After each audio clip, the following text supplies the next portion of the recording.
মাদ্রাসার প্রেসিডেন্ট সাহেব, আমরা বড়বাড়ির আমি আসমি সাহেব, আমরা এই অঞ্চলের বহুত আলিম হল, বহুত মুরব্বী হল, বহুত যুবক, বহুত শিক্ষিত, আর প্রায় হুদাই জেলা থেকে আওয়া রাইজ আসলে আপনারাও শোনা চাইছেন, আমরাও শোনা চাইছি, হুজুর আমরা সারা বছর আমরা প্রায় নামাজ বন্দি করি, কোরআন পড়ি, হয়তো আমরা কিছু জিনিস শিখে যায়, ওয়াজের মাধ্যমে দিয়ে আমরা কিছু জিনিস শিখতে পারি, এলাই ওয়াজের লোকে সারাও জড়িত হয়ে যায়।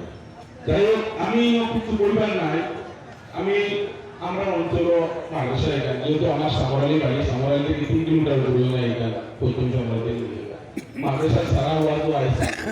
আর আমার কিছু ব্যক্তিগত না বলেও না, যেহেতু আপনারা দেখলা বিভিন্ন ওয়ার্ড করলে মসজিদ মাদ্রাসায় কিছু মনোবল স্বাগত বলতে গিয়া পয়সা করে দেখানো হয়।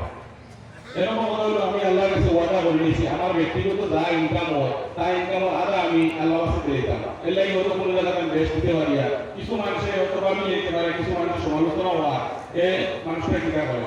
আমি ব্যক্তিগত হিসাবে গভর্নমেন্ট রেজিস্ট্রেশন কন্ট্রাক্টর, আমি কন্ট্রাক্টরে বলি আমার পরিবারের কন্ট্রাক্টর করবো। আমার ইনকাম আদা আমি দিলাইয়া, বাকি আমার পরিবারের ইনকাম পয়সা দেখা যাবে ইনশাআল্লাহ।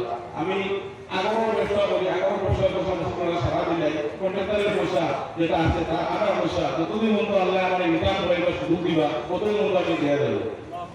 ইতিমধ্যে যদি মোবাইল বিক্রি গরিবের আলোচনা হোক, আর এর মানুষ কি যেহেতু প্রেসিডেন্ট সাহেব আমার পরিবার লাগে দিচ্ছেন, দুইটা কথা না বলে আর পারিয়ে না। বর্তমানে দেখবা আসামও ভারতবর্ষের ভিতরে প্রায় 33টা বা 20টা রাজ্য, তার ভিতরে একমাত্র আসামও বাল্য বিবাহ উপলক্ষে আমরা যে হারে মানুষের হিন্দু হোক মুসলমান হোক মানুষের